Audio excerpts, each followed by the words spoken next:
राज्यों के चुनाव नतीजे जैसे जैसे सामने आ रहे हैं, कांग्रेस की बेचैनी बढ़ती जा रही है। 4 राज्यों में शिकस्त की तरफ बढ़ती कांग्रेस ने अब एक बार फिर से 2024 के चुनाव के पहले उनको विपक्ष की याद आई और विपक्षी दल के नेताओं की बैठक अब दिल्ली में बुलाई गई है।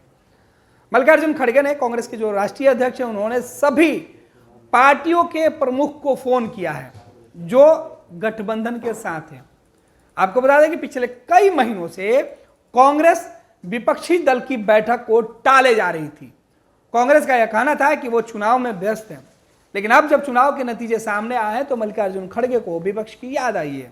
इधर विपक्ष के नेताओं ने यह कहा है कि अब बैठक में बुलाया जा रहा है तो देखा जाएगा कि नतीजे किस तरीके से बैठक के निकल के सामने आ रहे हैं।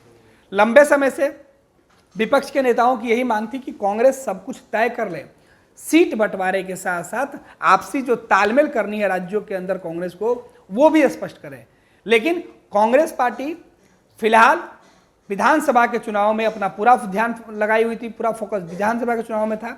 लेकिन जब 5 राज्यों के विधानसभा चुनाव संपन्न हुए तब विपक्ष के नेताओं की याद अब कांग्रेस पार्टी को इसलिए भी आ रही है कि मध्य प्रदेश, छत्तीसगढ़ और राजस्थान के जो नतीजे हैं वो कांग्रेस को बता रहे हैं कि आपने जो इलेक्शन मैनेजमेंट किया था वो पूरी तरीके से फ्लॉप हो गया। तो इन 4 राज्यों के साथ, इन 5 राज्यों की पूरी अगर बात कर ले तो 5 राज्यों के जो चुनाव नतीजे आने वाले हैं उसके मंथन के बाद विपक्षी दल के नेताओं के साथ कांग्रेस पार्टी एक बार फिर से मंथन कर अब नरेंद्र मोदी को हराने के लिए, नरेंद्र मोदी को सत्ता से बेदखल करने के लिए, नरेंद्र मोदी की जीत को, विजय रथ को रोकने के लिए अब रणनीति बनाने में जुटेंगे। हालांकि यह बैठक दिल्ली में होनी है, देखना है कि इस बैठक के नतीजे क्या निकल के सामने आते हैं। क्या कांग्रेस अपने इन राज्यों के चुनाव के नतीजों से सीख लेती है? कांग्रेस पार्टी क्या अब आगे आने वाले चुनाव में क्षेत्रीय दलों की भूमिका को समझेगी, उनकी जरूरत और उनके क्षेत्र में ताकत को समझ पाएगी? क्षेत्रीय दलों की जो ताकत है जिसे इग्नोर करके कांग्रेस जो बयानबाजी कर रही थी, या कांग्रेस के जो नेता क्षेत्रीय पार्टियों का विरोध राज्यों में कर रहे थे और केंद्र में साथ चलने के दावे कर रहे थे, क्या उस जो स्ट्रेटजी है कांग्रेस की उससे वो बैक करेगी? कई मुद्दे पर बातचीत होगी। क्या ममता बनर्जी जिस बात को उठा चुकी थी बैठक में, इंडिया गठबंधन के बैठक में, क्या उसी बात को कांग्रेस अब मानने के लिए तैयार होगी? नीतीश कुमार जो बातें कह रहे थे, अब क्या नीतीश कुमार को सुना जाएगा? ममता बनर्जी को सुना जाएगा? लालू प्रसाद यादव जो बातें कह रहे हैं क्या उसे कांग्रेस मानेगी? जो अखिलेश यादव कह रहे हैं उत्तर प्रदेश के लिए कांग्रेस पार्टी को, क्या अब अखिलेश यादव की बातें कांग्रेस मानेगी? विपक्ष का चेहरा कौन होगा? विपक्ष की एकजुटता के जो मूल मंत्र होंगे वो सिद्धांत क्या होंगे? विपक्ष किन एजेंडों के साथ चुनाव लड़ेगी? किस तरीके से कांग्रेस पार्टी के साथ तमाम क्षेत्रीय दलों का गठबंधन होगा? किस तरीके से विपक्ष के चेहरे पर सभी लोगों की सहमति होगी? चुनाव में सीट शेयरिंग किस प्रकार से की जाएगी? क्या इन तमाम मुद्दों पर अब कांग्रेस को बात करने का फुर्सत मिला है? ये देखना होगा। अब 6 दिसंबर को जो बैठक बुलाई गई है, इस बैठक में सबकी जो निगाहें हैं वो टिकी रहेंगी। खास तौर पर यह बैठक उस वक्त बुलाई जा रही है जब देश के अंदर संसद के शीतकालीन सत्र है। विपक्ष पूरी एकजुटता के साथ सत्ताधारी दल को घेरने की कोशिश करेगी, नरेंद्र मोदी से सवाल जवाब पूछे जाएंगे, लेकिन उसके पहले कांग्रेस अपने सहयोगियों की ताकत इकट्ठा करेगी।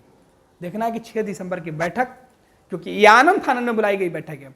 इसके पहले जब भी विपक्षी दलों की बैठक हुई है तकरीबन 15 दिन पहले सबको सूचना दी गई थी और भव्य तैयारी किया गया था, लेकिन यह चंद घंटे पहले, चंद दिनों पहले यह बैठक की सूचना, वो भी तब जब 4 राज्यों के चुनाव के नतीजे कांग्रेस के खिलाफ दिख रहे हैं, तब यह बैठक बुलाई गई है।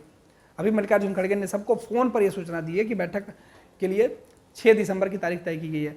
जाहिर सी बात है कांग्रेस के अंदर बेचैनी अब दिखने लगी है और कांग्रेस अब इस बेचैनी में अपने लोगों को इकट्ठा करने में जुटी है, क्योंकि कांग्रेस मध्य प्रदेश, छत्तीसगढ़ और अन्य राज्यों में चुनाव के नतीजे से सबक लेती हुई दिख रही है। अब देखना है कि 6 दिसंबर की बैठक में रणनीति किस तरीके से विपक्षी होती है, उस पर सबकी निगाहें होगी। खास तौर पे कांग्रेस अब क्षेत्रीय दलों को कितना तवज्जो देती है, यह भी एक बड़ा मुद्दा हो सकता है। पैनोरमा ग्रुप, जो सोचता है वो करता है। ये लो मुंह मीठा करो, आज मैंने अपना जॉब छोड़ दिया, अब हम पूर्णिया वापस जाएंगे। जॉब छोड़ दिया है? मतलब ये घर कैसे चलेगा? हम करेंगे क्या? और माँ बाबूजी क्या बोलेंगे? इसलिए मैं एक और मिठाई का डब्बा लाया, अपने बिजनेस के लिए लोन अप्रूव हो गया। अरे लोन अप्रूव हो गया वो तो ठीक है, लेकिन पूर्णिया में हम रहेंगे कहाँ? अपना घर भी तो नहीं है वहां। इसलिए तो एक और मिठाई का डब्बा अलग से लाया हूं। हमने पूर्णिया में घर ले लिया है, पूर्णिया के ई होम्स पैनोरमा में। पूर्णिया में पैनोरमा ग्रुप लेकर आए हैं ई होम्स पैनोरमा। बड़ा घर, आलीशान जिंदगी और अत्याधुनिक सुविधाओं के संग। अरे अरे, अब क्यों मुंह मीठा करवा रही हो? क्योंकि हम घर वापसी जो कर रहे हैं। घर वापसी की खुशी पूर्णिया में ई होम्स पैनोरमा के संग।